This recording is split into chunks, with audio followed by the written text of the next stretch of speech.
First Corinthians 11:8 and 9 says, "For man did not come from woman, but woman from man.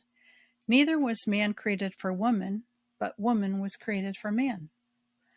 That sounds weird. Okay, well, another translation reads, "The man was not created because the woman needed him. The woman was created because the man needed her." Hello, I'm Dr. Debbie, and simply put, I'm here to help you make sense of the woman you love. So let's jump right in on today's topic, a husband's desire for his wife. Man was created first, then woman was created for man. No, that's not a popular idea at all, but it is right there in the Bible. If we back up to the very beginning, we see that men have needed us from the start. Man was originally created with a need for relationship, and God's answer was a woman. In Genesis 2, the Lord God said, "It's not good for the man to be alone. I will make a helper suitable for him." I like the way Pastor Mike Erie said it when he spoke at Mariners Church in Irvine, California. And I quote, "God created man in his own image. In the image of God, he created them. Male and female, he created them.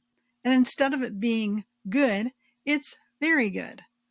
The Bible begins with a fundamental, absolute, and unambiguous declaration of the equality between men and women. Both male and female are needed to reflect fully the image of God. Adam flying solo through the animal kingdom, God looks at him, he says, "It's not good for the man to be alone. I'll make a helper suitable for him."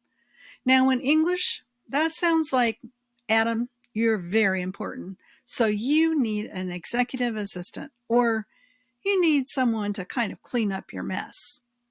But actually, the word helper in Hebrew, it's a very strong word. It's actually used of God, God as a rescuer. So David will cry out to God, "Oh God, you're my help, you're my strength." That's the same word. So you can translate this: God looked at the man and saw that he needed a rescuer and provided woman. Wow, that's powerful. What an important role we have to play. However, Pastor Mike went on to say that as part of the curse noted in Genesis 3, the woman's desire is to control, manage, and fix her husband, and that the man will toil his life away, and they won't get along with one another. I talk more about that in my book, and I'll put the link in the description below. However, we can give thanks to the Lord for the hope we have through our faith in Jesus Christ, who sets things right again. In Ephesians 5, we learn that the man is to love his wife and be willing to die for her, as Christ died for the church. So far, that sounds like the best good deal for womankind. But that's not all there is to it. There's that part about the wife's submission, remember? Clearly, we are created as partners, essential partners in the work of the kingdom of God. Through Christ, we're redeemed to fulfill the purpose for which we were created. Man is the leader and woman is the follower. He is not a dictator and she is not a silent, meaningless subject. More about that later. Fortunately, when we get things back in their proper heavenly perspective, man has what he needs to do his job, to live out his life doing what God designed him to do. And man was created to be especially adept at 4 things. 5, if you count parallel parking: protecting, providing, problem solving, and pleasing. Yeah, that's right. They all begin with the letter P. That makes it easier to remember. How cool is that? First of all, man protects instinctively. He protects the people he loves and sometimes even the people he doesn't love. And sometimes even people he loves or doesn't love who happen to be angry with him at the time. Remember that he's more sensitive than a woman. Here's where this characteristic comes beautifully into play. His radar is alert for danger, and instead of analyzing his emotions, he takes action, or gives you advice or tries to solve the problem, which you often hate because you don't understand his intent. You erroneously believe he's trying to fix you just to shut you up. Although that may be partially true, sorry for being so frank, it's mostly that a man doesn't like to see someone he loves suffering. He wants the pain to stop, and to stop now. So he gives advice. He's trying to protect you from further hurt. You can appreciate how really sweet that is of him when you understand why he's doing it. However, his sensitivity can backfire in a heartbeat.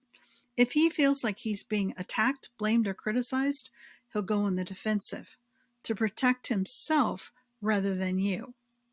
And here's the really sad part. Most of the time, women have absolutely no clue that they're saying or doing anything that could be even remotely related to attack, blame, or criticism. And this is where we need to understand the power of our language, and that words often hold very different meanings for a man than they do for a woman. So be sure to study carefully Life at the Tower of Babel, another section in the book, for help with your communication. Women have no less than a bazillion ways of telling men they don't measure up, of taking away the power they have as men. Here are just a few ways you might be communicating to him that you believe he's inadequate. You smirk or roll your eyes at him. You give him advice. You talk about him to other people like he's not there. You laugh at him when he's not trying to be funny. You blame him for whatever has just gone wrong, usually by trying to make yourself look better. You correct or criticize him. This one is powerfully emasculating when you do it in front of other people. And one time I was waltzing with a friend at a very festive ball when the couple ahead of us tripped and the woman crashed onto the floor. Her partner, who was obviously concerned, responded immediately to help her to her feet. Her response? She glared at him, shaming him by her facial expression as well as her words. I'm still not sure for whom I felt more empathy, her for falling or him for being yelled at in front of a ballroom full of his peers. A quick note about repairing a disconnection. If he shuts you out when you're talking, stop and ask him what he heard you say. If he's honest with you, he'll tell you that it felt like an attack, blame, or criticism.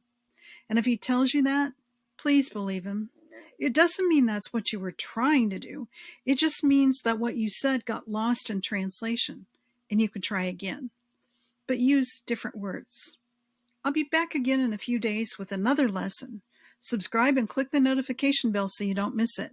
But if you're eager to learn more now, you can download my first book on Amazon.